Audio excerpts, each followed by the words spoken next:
नमस्कार. चला तर मग आज आपण बनवूयात मऊ लुसलुशीत उकडीचे मोदक. कढईमध्ये 2 बाऊल पाणी घालून घ्यायचं. चवीप्रमाणे मीठ आणि 1 चमचा तूप घालून घ्यायचं.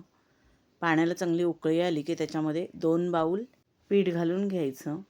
पाण्याचं आणि पिठाचं प्रमाण अगदी बरोबर असायला पाहिजे, म्हणजे आपली मोदकाची उकड अगदी परफेक्ट बनते. पीठ व्यवस्थित मिक्स करून घ्यायचं आणि 10 मिनटं झाकून ठेवायचं. 10 मिनटानंतर गरमच असताना पीठ एका परातीमध्ये काढून घ्यायचं आणि पीठ गरम असतानाच पेल्याने ते मळून घ्यायचं.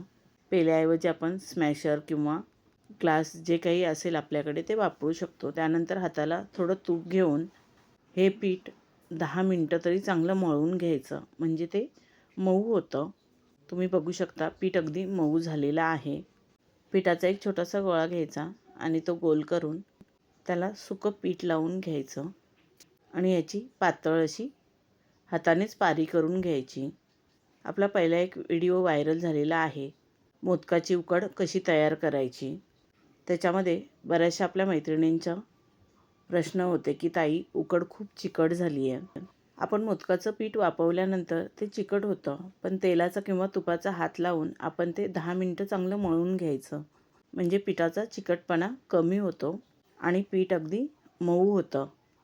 पीठ मऊ झाल्यामुळे आपल्याला मोदक करायला अगदी सोपे जातात. तुम्ही बघू शकता पीठ मऊ झाल्यामुळे अगदी पटापट आपल्याला मोदकाच्या कळ्या तयार करता येतात. ज्यांना हाताने मोदक येत नसतील त्यांनी साच्याने मोदक केले तरीसुद्धा हे मोदक अगदी परफेक्ट बनतात. मोदकाचं सारण तर आपण सर्वच बनवतो, पण आपली मोदकाची उकड कधीकधी फसते. तर योग्य प्रमाणात पाणी आणि आपण पीठ घेतलं की मोदकाची उकड अगदी बरोबर बनते. आपला मस्त कळीदार असा मोदक बनून तयार झालेला आहे. असेच मी सर्व मोदक बनवून घेते. मोदक बनवून झाल्यानंतर वरून थोडा पाण्याचा हापसा मारायचा आणि 10 ते 15 मिनटं मोदक वाफवून घ्यायचे. हे आपले अगदी सोप्या पद्धतीने मऊ लुसलुशीत उकडीचे मोदक बनून तयार झालेले आहेत. असे मोदक जर तुम्ही बनवलात तर तुमचे मोदक कधीच फसणार नाहीत. ते अगदी परफेक्ट बनून तयार होतील. तुम्ही नक्की बनवून बघा. व्हिडिओ आवडला असेल तर व्हिडिओला लाईक शेअर करा आणि सबस्क्राईब करायला विसरू नका. धन्यवाद.